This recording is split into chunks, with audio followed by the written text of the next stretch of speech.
ક્યારે વિચાર્યું છે કે આપણા ઉદ્યોગોને ચલાવતા એ મોટા ઇલેક્ટ્રિકલ મશીનોની સલામતી કેટલી જરૂરી છે? જો એમાંથી એક પણ કામ કરતું બંધ થઈ જાય તો પરિણામો બહુ ગંભીર આવી શકે છે. તો આજે આપણે એક એવી જ ખાસ પરીક્ષણ પ્રક્રિયા વિશે વાત કરીશું જે આ મશીનોને એકદમ સુરક્ષિત રાખે છે.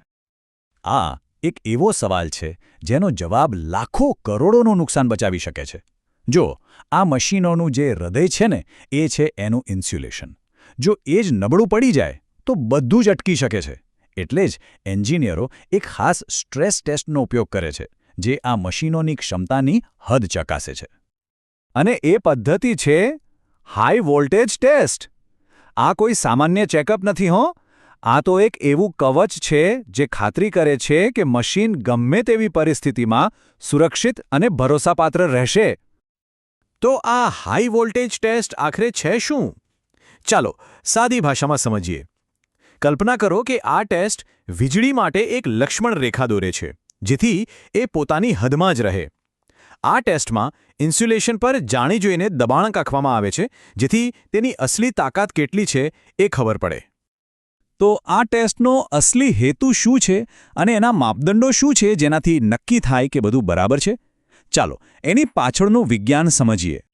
જુઓ, આ ટેસ્ટના 4 મુખ્ય ગોલ છે અને એ જ એને આટલો પાવરફુલ બનાવે છે. પહેલું, એ ઇન્સ્યુલેશનની મજબૂતાઈ સાબિત કરે છે. બીજું, એ અંદર છુપાયેલી નાની મોટી ખામીઓને શોધી કાઢે છે.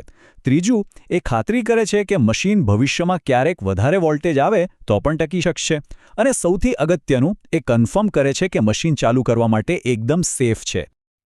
તો સવાલ એ છે કે આટલું બધું સ્ટ્રેસ પેદા કેવી રીતે કરવામાં આવે છે? વેલ, એનો જવાબ એક સિમ્પલ ફોર્મ્યુલામાં છે. એન્જિનિયરો મશીનના સામાન્ય વોલ્ટેજને ડબલ કરે છે અને પછી એમાં બીજા 1000 વોલ્ટ ઉમેરે છે. આનાથી એક એવું હાઈ પ્રેશર વાતાવરણ બને છે જે ઇન્સ્યુલેશનને તેની છેલ્લી હદ સુધી પણ સુરક્ષિત રીતે ચકાસી લે છે. અને તમને ખબર છે આ આખી કસોટી કેટલો સમય ચાલે છે? જાણીને નવાઈ લાગશે, ફક્ત 1 મિનિટ. હા, માત્ર એ 60 સેકન્ડમાં જ મશીનની વર્ષોની વિશ્વસનીયતાનો ફેસલો થઈ જાય છે. ઇન્સ્યુલેશને એ 1 જ મિનિટમાં પોતાને સાબિત કરવું પડે છે. ઓકે, તો હવે ટેસ્ટની તૈયારી કેવી રીતે થાય છે? ચાલો જોઈએ કે એન્જિનિયરો આ ક્રિટિકલ ચેકઅપ માટે મશીનને તૈયાર કેવી રીતે કરે છે. આ જે ડાયાગ્રામ દેખાય છે ને એ આખા ટેસ્ટનો બ્લુપ્રિન્ટ છે. સરળ શબ્દોમાં કહીએ તો પાવર સપ્લાયને ખાસ ટ્રાન્સફોર્મરથી બહુ જ શક્તિશાળી બનાવવામાં આવે છે અને પછી એ હાઈ વોલ્ટેજને સીધો જ મશીનના મુખ્ય ભાગ એટલે કે એના વાઇન્ડિંગ્સમાં મોકલવામાં આવે છે. આખું સેટઅપ ખૂબ જ કાળજીપૂર્વક ગોઠવવામાં આવે છે. આ ટેસ્ટ કરવાની સૌથી કોમન રીતમાં શું થાય કે મશીનના બધા અંદરના વાયરને એકસાથે જોડી દેવામાં આવે છે અને એના પર હાઈ વોલ્ટેજ એપ્લાય કરવામાં આવે છે. એક સમયે મશીનની જે બહારની બોડી છે એને જમીન સાથે એટલે કે અર્થિંગ સાથે જોડી દેવામાં આવે છે. આ એક સેફ્ટી મિકેનિઝમ છે જેથી કોઈ પણ વધારાની વીજળી હોય તો તે સુરક્ષિત રીતે જમીનમાં ઉતરી જાય.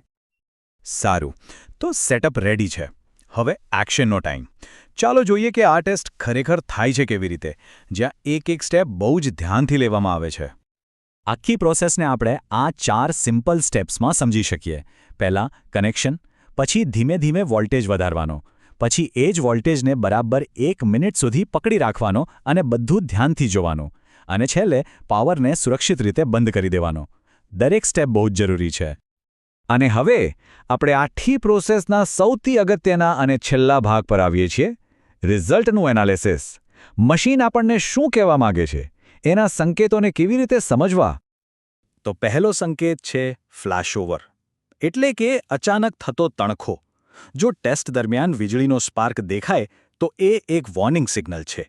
સામાન્ય રીતે આવું સપાટી પર જામેલી ધૂળ, ગંદકી કે ભેજને કારણે થાય છે. એનો સીધો મતલબ છે કે મશીનને સફાઈની જરૂર છે. પણ જો તણખાને બદલે ધુમાડો નીકળવા માંડે કે બળવાની સ્મેલ આવે તો સમજી લેવાનું કે પ્રોબ્લેમ બહુ જ સિરિયસ છે. આ એક રેડ એલર્ટ છે કે ઇન્સ્યુલેશન અંદરથી જ ડેમેજ થઈ ગયું છે અને એને તાત્કાલિક રિપેર કરવાની જરૂર છે. આ ટેબલ છે ને એ બિલકુલ એક ડૉક્ટરની ડાયરી જેવું જ છે. દરેક લક્ષણની પાછળ એક કારણ છુપાયેલું છે. જેમ કે કરંટમાં અચાનક વધારો થાય તો એ ઇન્સ્યુલેશનની નબળાઈ બતાવે છે, અને જો ટેસ્ટ સેટ જ બંધ થઈ જાય તો એનો અર્થ છે કે ઇન્સ્યુલેશનનું સંપૂર્ણ બ્રેકડાઉન થઈ ગયું છે. આ ડેટા જ મશીનની આખી હેલ્થ રિપોર્ટ તૈયાર કરે છે. અને છેવટે જો મશીન એ 1 મિનિટની આકરી કસોટીમાં કોઈ પણ જાતની તકલીફ વગર પાસ થઈ જાય તો એને ક્લીન બિલ ઓફ હેલ્થ મળી જાય છે. આ સફળતા એ વાતની ગેરંટી છે કે મશીન આવનારા વર્ષો સુધી સુરક્ષિત અને ભરોસાપાત્ર રીતે કામ કરવા માટે એકદમ તૈયાર છે. આ એક સવાલ આપણને વિચારવા પર મજબૂર કરે છે, ખરું ને? આપણે જે ટેકનોલોજી પર આટલો બધો આધાર રાખીએ છીએ એની પાછળ આવા તો કેટલાય અદૃશ્ય ટેસ્ટ અને પ્રોસેસ હશે જે આપણી દુનિયાને આટલી સ્મૂધ અને સેફ રાખે છે.